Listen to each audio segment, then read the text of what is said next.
তো ভাই লোক আজকে তোমাদের সাথে শেয়ার করবো মেটে গিলে কষার। তো চলো রেসিপিটা তোমার সাথে শেয়ার করি ঝটপট করে। ফার্স্টে আমরা এখানে কড়াইতে একটু সর্ষের তেল গরম করে নিয়ে তেজপাতা এবং গোটা জিরে ফোড়ন দিয়ে দিলাম, তারপরে পেঁয়াজ কুচি দিয়ে আর তার সাথে পেঁয়াজ পাতা অ্যাড করে একটু ভালো করে কষিয়ে নেব।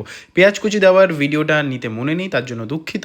তারপর একটু আদা বাটা এবং পরিমাণ মতো রসুন বাটা দিয়ে আমরা ভালো করে মশলাটা কষিয়ে নিলাম। তারপরে আমরা এখানে টমেটো এবং শুকনো লঙ্কার পেস্ট মিক্সিতে বেটে নিয়ে ইউজ করে দিলাম। তারপরে আমরা এখানে রেগুলার মশলা জিরের গুঁড়ো, ধনের গুঁড়ো এবং হলুদ গুঁড়ো দিয়ে একসাথে কষিয়ে নেব।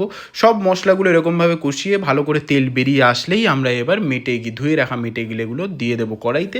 তারপরে ওপর দিয়ে ছড়িয়ে দেবো পরিমাণ মতো নুন ছড়িয়ে দেওয়ার পর ভালো করে এবার মাংসটা ঝোলের সাথে কষিয়ে নেব। ভালো করে নেড়ে কষিয়ে নেওয়ার পর এতটা জল বেরিয়ে গেছে, নিজে থেকেই জল দেওয়ার দরকার নেই। তারপর কুচি কুচি করে রাখা ছোট ছোট করে রাখা আলুগুলো আমরা এখানে মাংসের সাথে দিয়ে দেবো। মাংসের সাথে আলুগুলো ভালো করে সেদ্ধ হয়ে গেলেই আমাদের মেটে গিলে কষা রেডি। গুঁড়ো গরম মশলা দিয়ে